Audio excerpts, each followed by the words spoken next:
विकल्प क्यों बनाया गया है? क्योंकि 30 वर्ष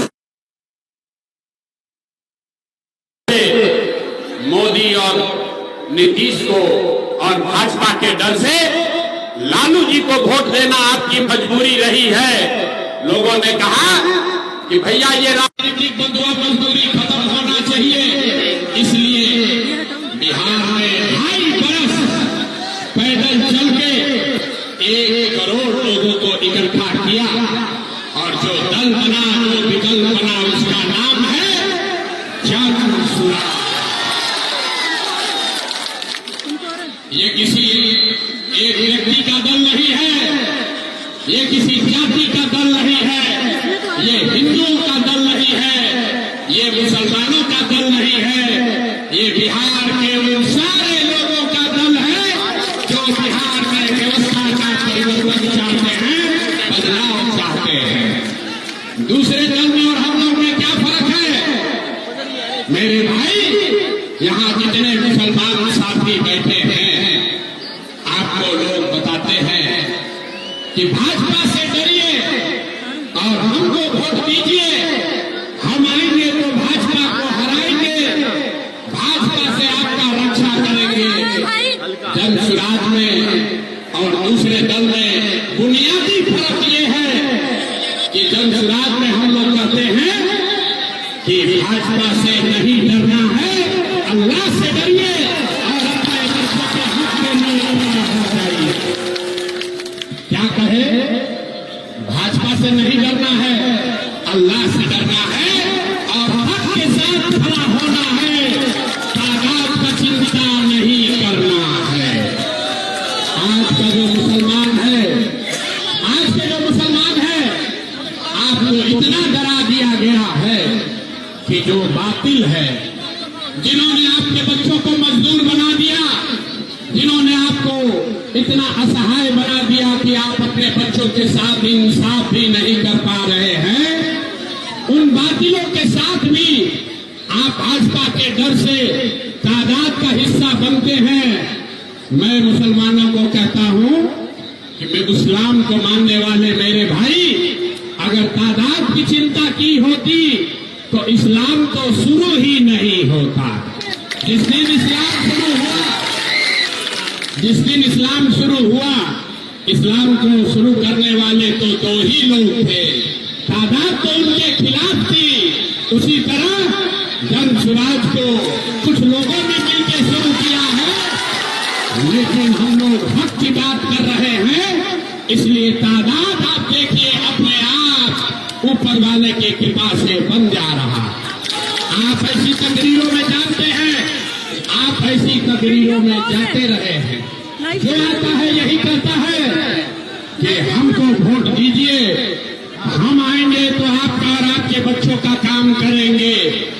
जो आता है वो अपने को सही बताता है, दूसरे को गलत बताता है। हम इस मन से किसी को गलत नहीं कहेंगे। आपको अभी एक रास्ता जो इस्लाम में बताया गया है, उसको एक बार याद कराएंगे, आपको अपने आप पता चलेगा कि गलत कौन है और सही कौन है। आज का भैया सुन लो, ताली नहीं बजाना, सुनिए।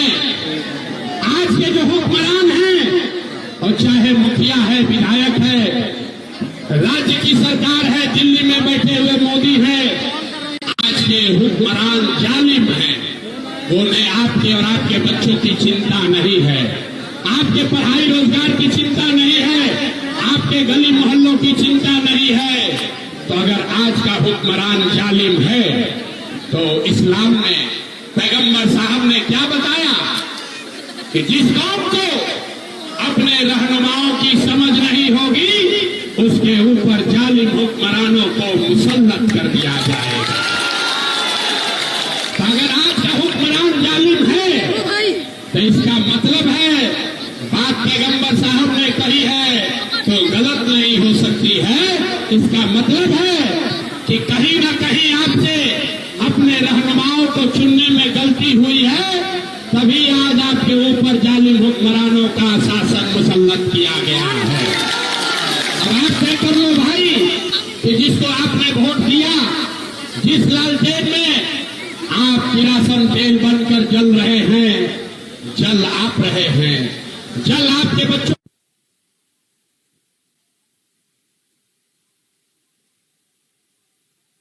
आपके घर के बच्चों के भाग्य में उजाला नहीं आ रहा है। इसलिए ये विकल्प बनाया गया है, इसलिए ये विकल्प बनाया गया है, क्योंकि भाजपा से अगर लड़ना है तो भाजपा से अगर लड़ना है, भाजपा की ताकत को समझिए। भाजपा का ताकत मोदी शाह नहीं है, भाजपा का ताकत वोट नहीं है, भाजपा का ताकत है आरएसएस संघ, जो एक विचारधारा आधारित व्यवस्था है। अगर उससे लड़ना है, उसको हराना है, तो लोहे को लोहा काटता है मेरे भाई। अगर विचारधारा आधारित व्यवस्था से लड़ना है, अगर भाजपा के विचारधारा से लड़ना है, तो एक ही रास्ता है, महात्मा गांधी के विचारधारा को फिर से पुनर्जीवित किया जाए, तभी इनको मुकम्मल शिकस्त दिया जाएगा। इसीलिए ये गांधी के विचारधारा से प्रेरित होकर 2.5 बरस पैदल चल के ये जन स्वराज की व्यवस्था बनाई गई है, जो ना हिंदुओं का है, ना मुसलमानों का, ना अगड़ों का है, जो चाहता है कि हमारा बच्चा अब पढ़ाई के लिए, रोजगार के लिए बिहार घर परिवार छोड़कर बाहर नहीं जाए। हम 100 वादा नहीं करेंगे आपसे, हम आपसे 100 वादा नहीं करेंगे, लेकिन एक वादा जरूर करते हैं। अगर आपने इस चुनाव में 11 तारीख को स्कूल के बस्ता छाप पर बटन दबा के सरफराज जी को जिताया, बिहार के बदलाव में अपना योगदान दिया, तो और कुछ हो या ना हो, आपके लिए, आपके बच्चों के लिए अभी से लिख के रख लीजिए, आपके शौहर, आपके बच्चे, आपका भाई, आपका भतीजा 10-12 हजार रुपया के रोजी रोजगार के लिए अब जो कि हाथ अररिया बिहार छोड़कर बाहर नहीं जाएगा। सबको मंजूर है? हाथ उठाकर बोलिए, सबको मंजूर है? सबको मंजूर है? एक और बात, सीमांचल में आजकल एक ओवैसी साहब की भी पार्टी आई है। बहुत लोग ओवैसी साहब के भी तकरीर को सुनकर उनके पीछे घूम रहे हैं। ओवैसी हमारे मित्र भी हैं, और हम आपको एक फर्क बताना चाहते हैं। मैंने आपको राजद, महागठबंधन और जनसुराज में फर्क बताया। फर्क ये है कि उन्होंने कहा भाजपा से डरो, हमको जिताओ, हमने कहा, जनसुराज ने कहा अल्लाह से डरो और अपने बच्चों के साथ खड़े हो जाओ। ओवैसी साहब और हम में क्या फर्क है, नीम में और जनसुराज में क्या फर्क है, ये फॉर्मूला समझ लीजिए। इस देश में 80% हिंदू रहते हैं, इस देश में 80% हिंदू रहता है, और भाजपा को 40% वोट आया है। 36% मतलब आधे से ज्यादा हिंदू आज भी भाजपा को वोट नहीं देते हैं। तो ओवैसी साहब ये कह रहे हैं कि सारे मुसलमान इकट्ठा हो जाओ, अपना रहनुमा खुद से बनाओ, किसी पर भरोसा मत करो, एक साथ खड़े हो जाओ। और जनसुराज ये कह रहा है कि सारे मुसलमान इकट्ठा हो जाओ, अपना रहनुमा खुद बनाओ, लेकिन उन हिंदुओं के साथ मिलकर बनाओ जो विचारधारा के आधार पर भाजपा से लड़ने के लिए तैयार है। ये जनसुराज का फॉर्मूला है भाई। आधा हिंदू मतलब 40% और 20% मुसलमान, अगर इन दोनों को साथ में जोड़ दीजिएगा तो हम लोग होंगे 60 और भाजपा होगी 40, और इसी से भाजपा को हराया जा सकता है। ये प्रशांत किशोर का फॉर्मूला नहीं है, आपके हमारे पुरखों का फॉर्मूला है। इस देश की आजादी की लड़ाई किसने लड़ी? इस देश में जो गांधी के मानने वाले लोग थे, जो बाबा साहब अंबेडकर को मानने वाले थे, जो कम्युनिस्ट विचारधारा के थे, जो समाजवाद को मानने वाले लोग थे, उन्होंने एक साथ मिलके मुसलमानों के साथ मिलकर आजादी की लड़ाई लड़ी थी। आज भाजपा के विरोध में कौन है? जो आधे हिंदू भाजपा को वोट नहीं देते वो कौन हिंदू हैं? आप उसको जाति में देखते हैं, जाति में मत देखिए, उसको विचारधारा के आधार पर देखिए। जो हिंदू गांधी को मानता है वो भाजपा को वोट नहीं देता है। जो हिंदू बाबा साहब अंबेडकर को मानता है वो भाजपा को वोट नहीं देता है। जो हिंदू कम्युनिस्ट विचारधारा को मानता है वो किसी जात का हिंदू हो वो भाजपा को वोट नहीं देता है। जो समाजवाद लोहिया जयप्रकाश को मानता है वो भी हिंदू भाजपा को वोट नहीं देता है। तो अगर ये चार विचारधारा के मानने वाले हिंदुओं के साथ 20% मुसलमानों को एक साथ कर दिया जाए तो सामाजिक राजनीतिक तौर पर भाजपा को पूरी तरीके से हराया जा सकता है और यही जन स्वराज का फॉर्मूला है। अगर आप इस पर सहमत हैं तो और कुछ नहीं, किसी नेता का नहीं, किसी दल का नहीं, इस धरती के सम्मान में हम लोग एक ही नारा लगाते हैं, हम बोलेंगे जय बिहार और आपको बोलना है जय जय बिहार, जय बिहार। आवाज पटना तक पूरे सीमांचल तक जाना चाहिए, जय बिहार, जय बिहार।